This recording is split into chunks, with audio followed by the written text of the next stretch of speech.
ఎన్నికలు సమీపిస్తున్న వేళ ఏపీ రాజకీయం కాకరేపుతోంది. ఈ పొలిటికల్ వేడికి ప్రధానంగా కాపులే కేంద్ర బిందువుగా మారుతున్నారు. పోటాపోటీ చేరికలతో అటు కూటమి పక్షంలోనూ ఇటు అధికార పక్షంలోనూ దూకుడు ప్రదర్శిస్తున్నాయి. కాపు నాయకుల్ని తమపై తిప్పుకునేందుకు ప్రతివ్యూహాలు రచిస్తున్నాయి. పవన్ కళ్యాణ్ పోటీ చేస్తానని ప్రకటించడంతో ఇప్పుడు కాపు రాజకీయం అంతా పిఠాపురంలో కేంద్రీకృతమైంది. ఎందుకు పిఠాపురంలో కేంద్రీకృతమైందంటే ఇక్కడ పవన్ కళ్యాణ్ నిన్న అధికారికంగా తాను పోటీ చేస్తానని చెప్పడం, ఆ తర్వాత పిఠాపురంలో పవన్ కళ్యాణ్ని ఏ రకంగా కంట్రోల్లో పెట్టాలి అని అధికార పక్షం వ్యూహాలు పన్నడం, వీటితో ఇక్కడ కీలకంగా మారింది పిఠాపురంలో పోటీ. దాన్ని బేస్ చేసుకుని పిఠాపురం నియోజకవర్గాన్ని బేస్ చేసుకుని రాజకీయం, కాపు రాజకీయం అంతా. దీంతో పాటుగా ప్రధానంగా పోటాపోటీగా చేరికలు ఉన్నాయి. పోటాపోటీగా చేరికలు అంటే ప్రధానంగా వైఎస్ఆర్ కాంగ్రెస్ పార్టీ నుంచి కొంతమంది నాయకుల్ని, పిఠాపురంకి సంబంధించిన కొంతమంది నాయకుల్ని పవన్ కళ్యాణ్ ఇటీవల తన పార్టీలో జనసేనలో చేర్చుకున్నారు. దానికి పోటీగా ఈరోజు వైఎస్ఆర్సీపీ జనసేనలో 2019 ఎన్నికల్లో పోటీ చేసిన శేషుకుమారిని తిరిగి వైఎస్ఆర్ కాంగ్రెస్ పార్టీలోకి ఈరోజు మిథున్ రెడ్డి రూపంలో వైఎస్ఆర్ కాంగ్రెస్ పార్టీలో జాయిన్ చేసుకున్న పరిస్థితి కనిపిస్తుంది. దీంతో పిఠాపురంలో రాజకీయ ఫిరాయింపులు కావచ్చు, పార్టీలు మారటం కావచ్చు, జోరుగా మారిన పరిస్థితి మనకు కనిపిస్తుంది. ఇదిలా ఉంటే సోషల్ ఇంజనీరింగ్, ప్రధానంగా సోషల్ ఇంజనీరింగ్ మీద దృష్టి పెట్టిన పార్టీలన్నీ, ప్రధానంగా అధికార పార్టీ కాపులకు కేంద్రంగా, కాపులు పోటీ, కాపులకు వర్సెస్ బీసీల మధ్య పోటీ, ఈ తరహా రాజకీయం ప్రధానంగా గోదావరి జిల్లాలో జరుగుతుంది. దీనికి కావాల్సిన సోషల్ ఇంజనీరింగ్తో కూడిన అభ్యర్థుల ఎంపిక ఇప్పటికే పూర్తయిన పరిస్థితి కనిపిస్తుంది.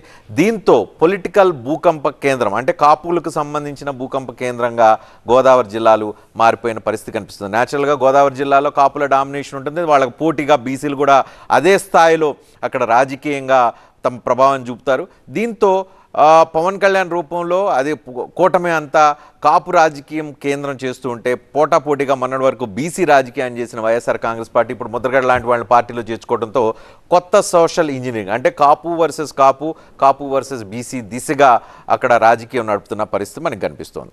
ఇక ఇదిలా ఉంటే నిన్న పవన్ కళ్యాణ్ అధికార పార్టీ తాను పిఠాపురంలో పోటీ చేస్తున్నాను, పిఠాపురం నుంచి పోటీ చేసిన వంగా గీత కావచ్చు, ఇంకెతరత్ర ఎవరైనా ఉంటే జనసేనలోకి రావాలని ఆహ్వానించారు. దానికి కౌంటర్ వంగా గీత కూడా అదే తరహాలో కౌంటర్ కూడా ఇచ్చిన పరిస్థితి కనిపిస్తుంది. నిన్న పవన్ కళ్యాణ్ ఏమన్నారు విన్నాం. 2009లో మన ద్వారానే రాజకీయాల్లోకి వచ్చారు.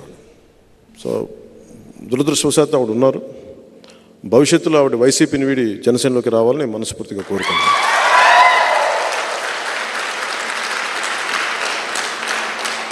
అలాగే కాకినాడ పార్లమెంటు కూడా మనదే. సో వంగా గీత కాంగ్రెస్ పార్టీ పురాసనమైన తర్వాత ప్రజారాజ్యం పార్టీతో ఆమె ప్రజారాజ్యం పార్టీలోకి వచ్చి చేరారు. ఆ తర్వాత అది కాంగ్రెస్ పార్టీలో విలీనమైంది. వైఎస్ఆర్ కాంగ్రెస్ పార్టీగా అది రూపాంతరం చెందిన పరిస్థితి కనిపిస్తుంది ఆంధ్రప్రదేశ్లో. అయితే పవన్ కళ్యాణ్ ఆమెకు అప్పీల్ చేస్తున్నారు. కౌంటర్గా ఆమె కూడా తక్కువ తినలేదు. పవన్ కళ్యాణ్ని వైఎస్ఆర్ కాంగ్రెస్ పార్టీలోకి రమ్మని ఆహ్వానించవచ్చా అనే విషయాన్ని ఆమె నొక్కి వక్కాణిస్తున్న పరిస్థితి మనకి కనిపిస్తోంది.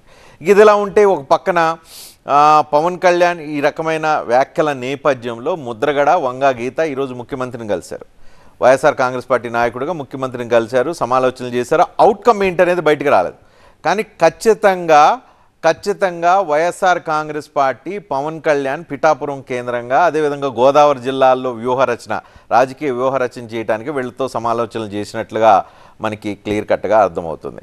ఒకవైపు పవన్ కళ్యాణ్ మాజీ పీఆర్పీ నాయకులతో చర్చలు చేస్తూ ఉంటే, ముద్రగడ, వంగా గీత లాంటి నాయకులతో గోదావరి జిల్లాల పొలిటికల్ స్ట్రాటజీని వైఎస్ఆర్ కాంగ్రెస్ పార్టీ నాయకులు చేస్తున్న పరిస్థితి కనిపిస్తుంది. దీనికి సంబంధించిన కామెంట్స్ విందాం.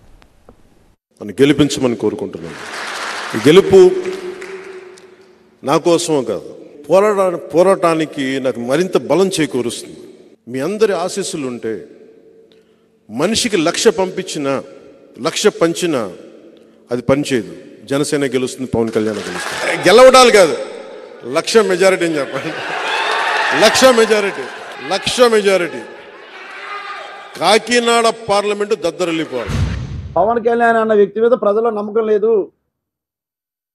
పిఠాపురంలో అతని సామాజిక వర్గం ఎక్కువ ఉన్నారని అక్కడికి వెళ్తున్నాడు.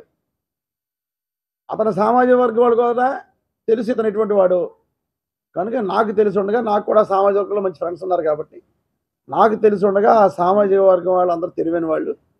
పవన్ కళ్యాణ్ ఎట్టి బస్సులో గెలిపించడం నా భావన. నేనే ఇన్వాల్వ్ వస్తుంది అక్కడ. ప్రజలే అతను ఓడించే కార్యక్రమం చేస్తారు. ఒకవైపు 1,00,000 మెజార్టీ రావాలంటున్నారు, ఇంకోవైపు ఓడిస్తామని చెప్పి అని అంటున్నారు. సో గోదావరి జిల్లాల రాజకీయం, ప్రధానంగా కాపు రాజకీయం ఎట్లా ఉండబోతుంది? ఈ రాష్ట్ర రాజకీయాల మీద ఈ 2 జిల్లాల ప్రభావం చాలా ఎక్కువ ఉంటుంది. దట్టు ఈ సామాజిక వర్గాల సమీకరణ, సోషల్ ఇంజనీరింగ్ నేపథ్యంలో ఈ ప్రభావం ఏ స్థాయికి వెళ్ళబోతుంది అనే దాని మీద